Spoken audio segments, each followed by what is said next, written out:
সুদানের কর্দোফান অঞ্চলের আবেই এলাকায় জাতিসংঘ শান্তিরক্ষী বাহিনীর একটি ঘাঁটিতে সন্ত্রাসী হামলায় বাংলাদেশের ৬ জন শান্তিরক্ষী সেনা নিহত হয়েছেন। এ ঘটনায় আরও ৮ জন আহত হন। এ হামলা আবারও সুদানে চলমান সহিংসতার ভয়াবহতা সামনে এনেছে। প্রায় ২.৫ বছর ধরে চলা গৃহযুদ্ধে দেশটিতে ১.৫ লক্ষাধিক মানুষ প্রাণ হারিয়েছেন। লাখ লাখ মানুষ ঘরবাড়ি ছেড়ে পালাতে বাধ্য হয়েছেন। জাতিসংঘের হিসেব অনুযায়ী প্রায় ২ কোটি মানুষ এখন খাদ্য সংকটে ভুগছেন, যাদের মধ্যে অন্তত ৬০ লাখ মানুষ দুর্ভিক্ষের ঝুঁকিতে রয়েছেন।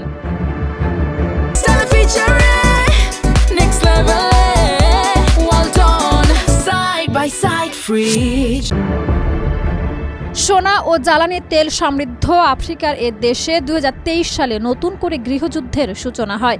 ক্ষমতার নিয়ন্ত্রণকে কেন্দ্র করে সরকারি বাহিনী, সুদানিজ আর্মড ফোর্সেস ও বিদ্রোহী আধা সামরিক বাহিনী র্যাপিড সাপোর্ট ফোর্সেসের মাধ্যমে সংঘর্ষ শুরু হয়। আরএসএফ এর বিরুদ্ধে গণহত্যা, জাতিগত নিধন এবং নারী ও শিশুদের উপর সহিংসতার গুরুতর অভিযোগ রয়েছে। এ সংঘাতে বিশ্বের বিভিন্ন দেশ প্রত্যক্ষ পরোক্ষভাবে জড়িয়ে পড়েছে বলে অভিযোগ রয়েছে।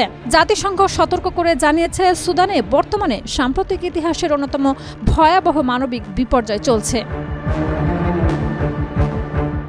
এই সংঘাতের সূত্রপাত ২০১৯ সালে, যখন সামরিক অভ্যুত্থানে ওমর আল বশির ক্ষমতাচ্যুত হন।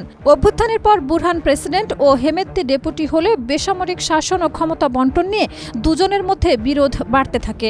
আরএসএফকে সেনাবাহিনীতে অন্তর্ভুক্ত করার দাবি ঘিরে এই দ্বন্দ্ব চরমে পৌঁছে ২০২৩ সালের এপ্রিলে খার্তুমে পূর্ণমাত্রা যুদ্ধ শুরু হয়।